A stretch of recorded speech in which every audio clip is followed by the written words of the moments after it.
कल्याणच्या जागेवर ठाकरे गटाकडून वैशाली दरेकर यांना संधी, तर पालघरमधून भारती कांबडी यांना उमेदवारी।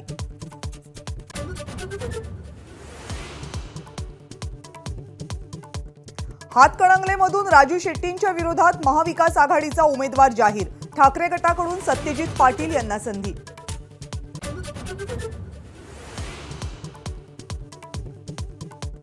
जळगावचे भाजपचे खासदार उन्मेष पाटील यांचा ठाकरे गटामध्ये प्रवेश, तिकीट मात्र समर्थक करण पवार यांना।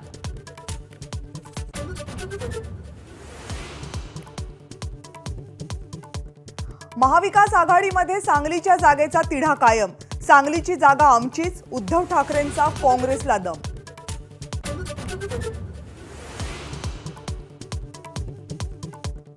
मुख्यमंत्र्यांना त्रास होऊ नये म्हणून किरण सामंत यांनी माघार घेतलीये, पण रत्नागिरी सिंधुदुर्गच्या जागेवर आमचा दावा कायम, मंत्री उदय सामंत यांचं मोठं वक्तव्य।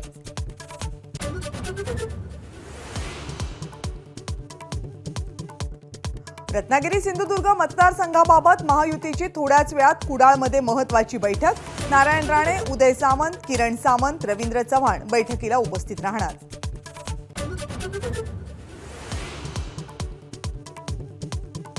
वर्ध्यामधून भाजपच्या रामदास तडस यांनी भरला उमेदवारी अर्ज, उपमुख्यमंत्री देवेंद्र फडणवीस आणि भाजप प्रदेशाध्यक्ष चंद्रशेखर बावनकुळे यांची उपस्थिती।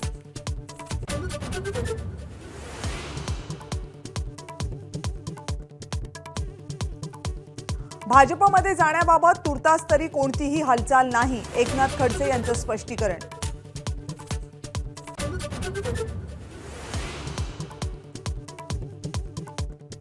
शिवसंग्रामच्या अध्यक्ष ज्योती मेटे शरद पवार यांच्या भेटीला, पक्षप्रवेशाबाबत अंतिम चर्चा होण्याची शक्यता।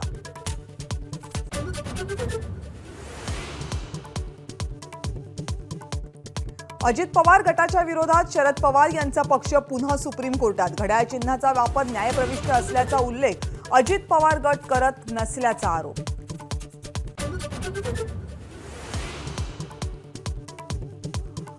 मराठवाड्याप्रमाणे उत्तर महाराष्ट्रातही पाण्याची भीषण परिस्थिती, नाशिक जिल्ह्यामधल्या 24 धरणांमध्ये फक्त 31% उपयुक्त पाणीसाठा।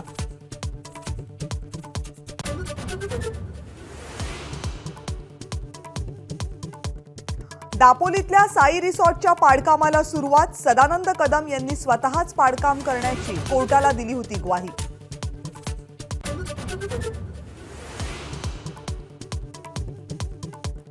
केरळच्या वायनाडमधून राहुल गांधी यांनी भरला उमेदवारी अर्ज, सीपीआयच्या अॅनी राजा यांचं राहुल गांधींना तगडं आव्हान।